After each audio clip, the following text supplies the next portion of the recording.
अस्सलाम वालेकुम। Last lecture में हमने जो है वो फॉरवर्ड डिफरेंस टेबल और उसके इंडाइसेस जो भी होते हैं वो हमने देखे थे। बैकवर्ड डिफरेंस टेबल, उसके इंडाइसेस और सेंट्रल डिफरेंस टेबल और उसके इंडाइसेस क्या क्या होते हैं, किस तरह से आप उसको नेमिंग देते हैं, इंडेक्स देते हैं उसको, ये आपने देखा था।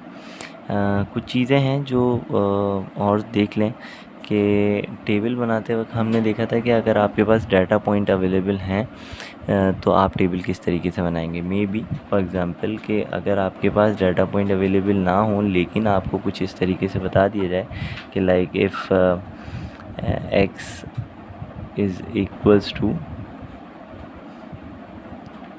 an interval from 1 till 5 with step size if I say h equal to 1, that means कि अब x की वैल्यूज़ जो आपके पास हैं वो कुछ इस तरह से हैं कि 1, 2, 3, 4 एंड 5। सिमिलरली अगर आपको बता दी जाए and y is a function और वो फंक्शन ऑफ x है, ऑफ कोर्स वो कुछ डिफ़ाइन कर दिया जाए, लेट सपोज़ कुछ इस तरह से x power 4 minus 3x³ plus 2x² plus 1। Late suppose कि एक डिग्री ऑफ पॉलिनोमियल 4 का जो है आपके पास फंक्शन वो डिफ़ाइन किया जा रहा है ना। होगा क्या कि आपको कैलकुलेटर में एक छोटा सा ऑप्शन है टेबल का, वो यूज़ करना है और इसके थ्रू जो है वो हम कम्प्लीटली जो आपके x और y कोऑर्डिनेट हैं इसको हम कंप्लीट करेंगे। देखिए टेबल का ऑप्शन आपके 7th नंबर पे आ रहा है, तो हम टेबल के ऑप्शन में जाएंगे। फंक्शन यहाँ पे बता देंगे कि फ़ंक्शन है हमारे पास x power 4 minus 3x³ plus 2x²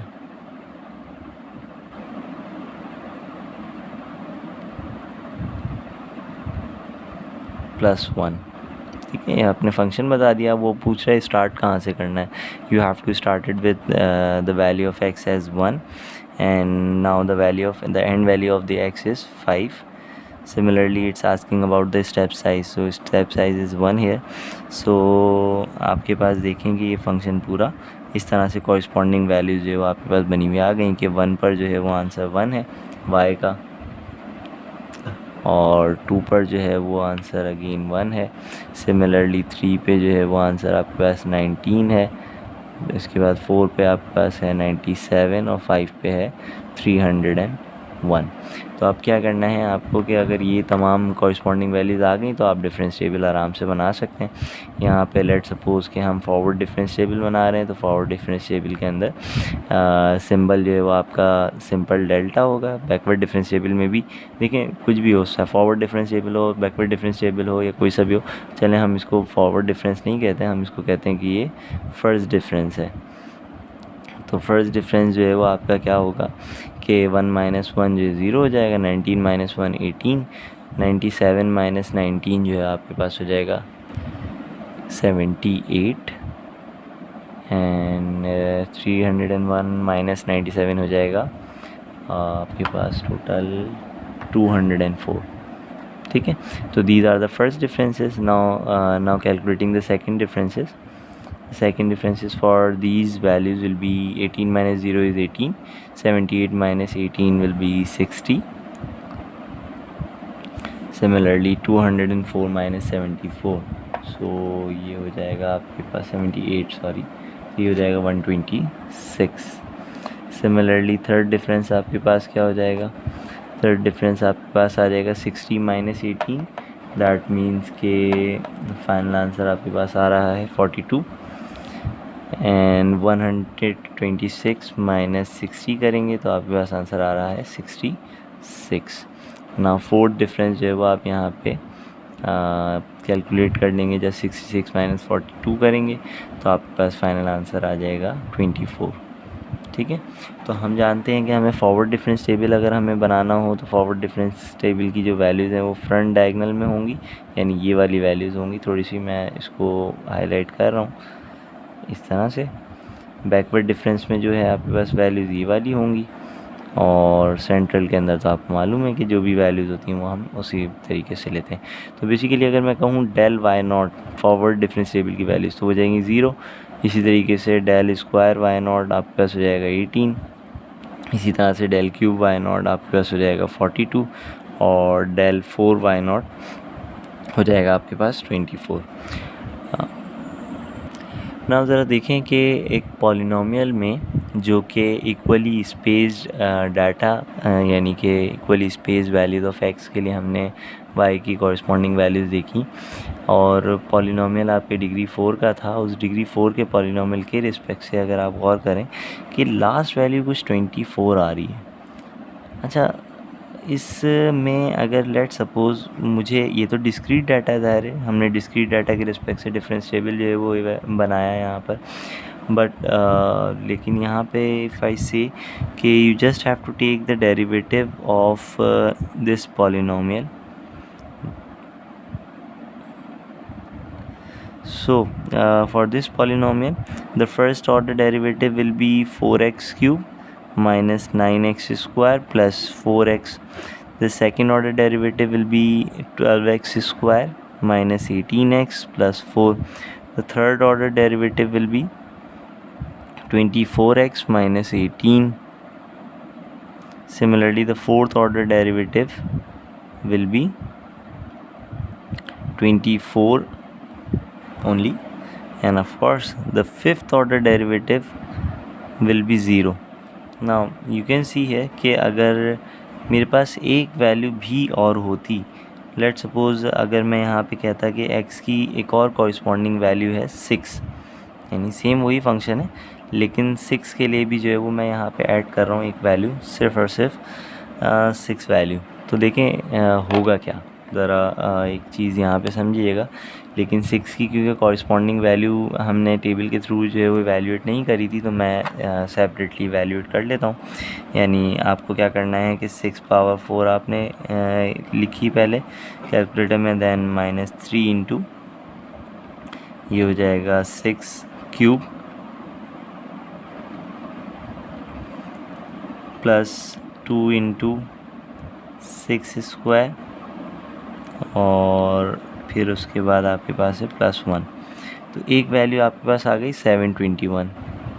ठीक है, जब आप 721 माइनस 301 करेंगे तो आपके पास आंसर आ रहा है, देखें 420। नाउ जब 420 आप माइनस करेंगे इसमें से 204 तो आपके पास आंसर आ रहा है 216। नाउ 216 में से आप अगर माइनस करेंगे 126 तो आपके पास आंसर आ रहा है 90, एंड 90 में से आप माइनस करेंगे 66 तो आपके पास आंसर आ रहा है 24। दैट मीन्स कि अगर आप यहाँ पे फिफ्थ डिफरेंस कैलकुलेट करते भी तो वो फिफ्थ डिफरेंस आता 0। अच्छा, सिमिलरली जब हमने पॉलिनोमियल का जो कंटिन्यूस डेरिवेटिव इवैल्यूएट किया था तो वहाँ पर भी जो है फिफ्थ ऑर्डर डेरिवेटिव 0 आ रहा था, जबकि फोर्थ ऑर्डर डेरिवेटिव की वैल्यू 24 थी। तो that is basically an alarming notification, और यू कैन नोट हियर कि there is some connection between these differences और difference table and the derivative differentiation.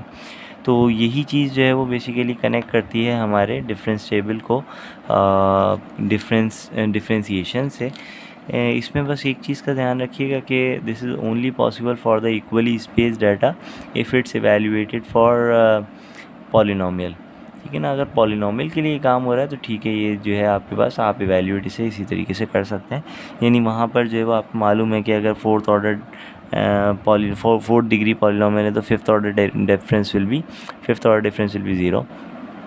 तो ये एक कॉमन सी प्रैक्टिस या एक चीज़ है जो कि हमें नज़र आई यहाँ देखने में। तो इसकी वजह से हम जो है वो पॉलिनोमियल के हवाले से बता सकते हैं, कुछ पॉलिनोमियल के हवाले से जो ख़ास तौर पे इक्वली स्पेस डाटा के लिए अगर बनाए जाएँ, कि अगर फर्ज करें फिफ्थ डिग्री पॉलिनोमियल अगर आपके पास होता तो sixth order derivative will be 0। ठीक है, remember that I am talking about the equally space data for which we are evaluating the differences और the difference table. So what will happen के the derivative n+1th order derivative of these data points, if I say n is the number of data points, and so if the value of the function or the n+1th order derivative of the function will be 0 if you will have a polynomial function that is evaluated, or the corresponding values of the polynomial function is evaluated by equally spaced data. ठीक है, equally space data होना बहुत ज़रूरी है, otherwise जो है वो आपके पास हो सकता है कि ये सारी चीज़ें गलत आएँ, इसकी वैल्यूज़ जो है वो आपके पास इस तरह से ना आए. इक्वली स्पेस डाटा के अंदर भी जो है वो कुछ एहतियाती ये हैं, बल्कि इसकी अब इतनी डेप्थ में जाने की कोई ख़ास ज़रूरत नहीं है, मैं बस ये अपनी बात कंप्लीट करूँगा कि कुछ एहतियाती ये हैं कि आपके पास जो वैल्यूज़ हैं ये कॉरस्पॉन्डिंग वैल्यूज़ हों, यानी 1 के बाद 2, 3, 4, 5 इस तरह से ही हो. अगर आप इस तरह करेंगे 1, 4, 7, तो मे बी कि आपके पास डाटा का आंसर यानी इस तरह से पॉलिनोमियल का आंसर 0 ना आए, क्योंकि आपने बीच की कॉरस्पॉन्डिंग वैल्यूज़ जो हैं वो जो भी थी कंसेक्यूटिव वैल्यूज़ जो हैं वो आपने कंसिडर नहीं की हुई थी. तो बहरहाल ये एक और चीज़ रह गई थी डिफरेंस टेबल के हवाले से जो कि मुझे बताना था.